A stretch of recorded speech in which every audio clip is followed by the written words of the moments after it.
In 476 AD, a Roman general didn't die in battle. He simply took off his armor, handed his sword to a barbarian king, and walked away. And with that one quiet act, an 800-year empire that once ruled 60 million people ceased to exist. Not with an explosion, with a shrug. Historians still argue about why. Was it the barbarians at the gate? The lead in the water pipes? A plague? By the end of this video, you'll understand the real answer, and it has almost nothing to do with barbarians at all. But to understand the fall, we first need to see what Rome actually looked like at its peak, because the height of the fall is what made it so catastrophic.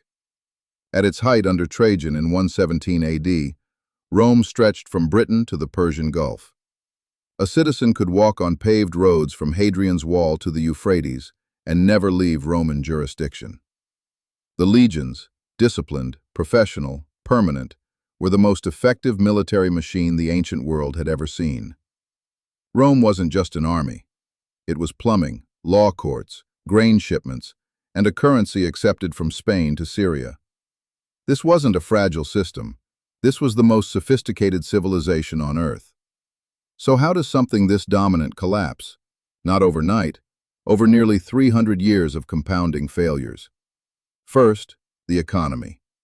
Constant wars meant constant debasement of the currency. Silver content in Roman coins dropped from 100% to under 5% in 2 centuries. Inflation followed. Then, the political rot.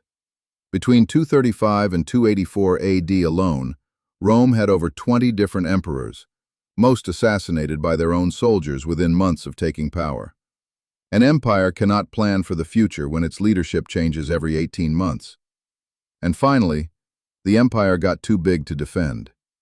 Legions stretched across 3 continents couldn't reinforce each other fast enough when multiple frontiers were attacked simultaneously. By 376 AD, the Goths, fleeing the Huns, asked Rome for asylum inside its borders. Rome said yes, but mismanaged the resettlement so badly, with corrupt officials selling starving refugees dog meat at extortionate prices, that the Goths revolted. In 410 AD, Alaric and his army did the unthinkable. They sacked Rome itself, the first time the city had fallen to a foreign enemy in 800 years.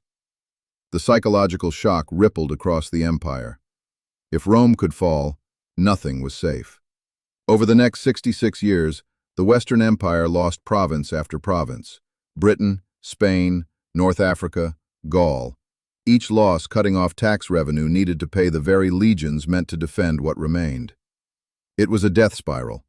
Less land, less money, fewer soldiers, more losses. Here's the answer historians increasingly agree on.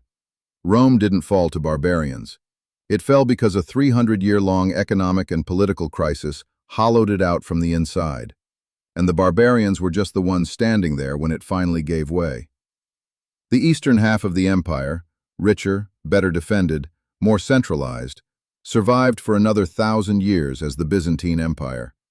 Same barbarian pressures, same era, different internal foundation. The lesson isn't about walls or armies.